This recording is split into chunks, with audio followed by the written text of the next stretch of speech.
I was assaulted when I was 19. There were so many things that broke me, that traumatized me. Still not brave enough to say his name. She came into the studio, I was still crying. She was so persistent, she would try over and over again. Everyone wanted me to not do it. She called me on my She was like, "You're hiding." The point of it is to put a stop in all this bullshit.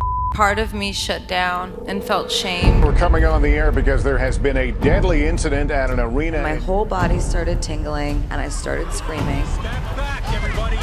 I was afraid I was gonna die. The amount of drinking that I was doing to numb myself. I never thought that my life would become what it has. I'm not sure I'm gonna make it. Of course, that's what they want. If you give them that, then they've won. I still have days where I feel like it was my fault. So why did you hide it for so long? In high school, boys picked me up and threw me in the trash can. And everybody was laughing. And I just remember like holding back the tears. They said, "That's where you belong." They were trying to say that I was garbage, that I just sort of froze and I didn't know what to do, and I didn't stand up for myself. Stephanie Germanotta was bullied relentlessly, but at least she had her love of music. I was so determined to live my dreams, and yet there was so much in the way. There were so many things I did not anticipate that broke me, that tortured me, that traumatized me. Lady Gaga was born out of pain, an alter ego for bullied teenager Stephanie Germanotta. And as a young singer chasing her dreams, she was lured in by a music producer who betrayed her trust in the worst way.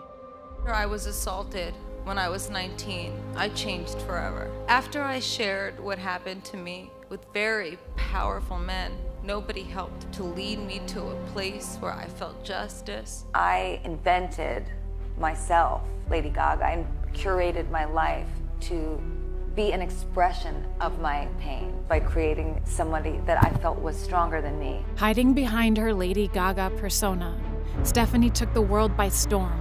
But on the inside, she was falling apart.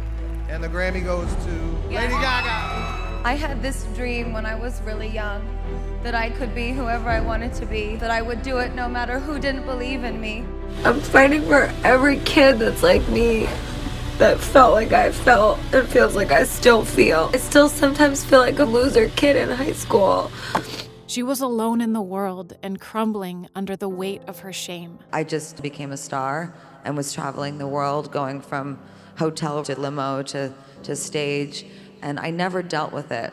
As a sexual assault survivor who is still not brave enough to say his name, I hid for a long time until I started to feel physical pain. This incredible, intense pain throughout my entire body. I was afraid I was gonna die.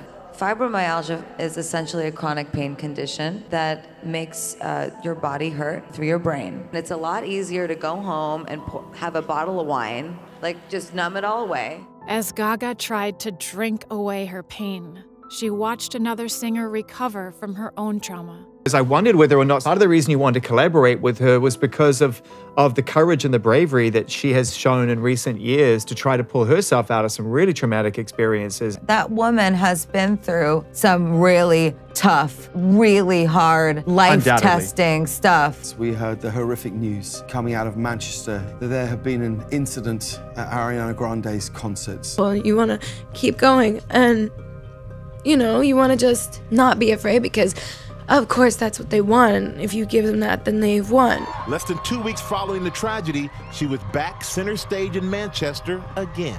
A benefit concert she organized for the victims of the bomb.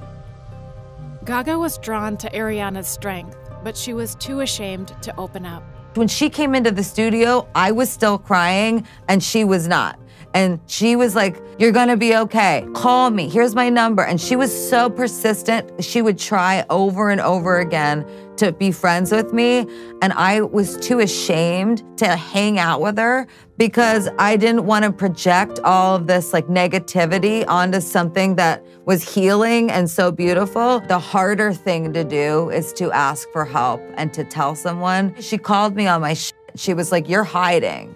And I was like, I am hiding, I'm totally hiding. And then this friendship blossomed. Ariana pushed Gaga to confront the shame she'd bottled up for so many years. And you know what else happened after that? Slowly, the pain dissipated, slower and slower and slower, and then all of a sudden I can function. I want to make people feel they weren't alone, and I want people to feel empowered and like they can get through things. And with Ariana's help, Gaga was able to heal. And all that stuff that I went through, I don't have to feel pain about it anymore. It can just be a part of me, and I can keep going. I no longer am gonna define myself as a survivor or a victim of sexual assault. I am good enough. I'm perfectly imperfect. And overcoming her shame made Gaga strong enough to heal others too.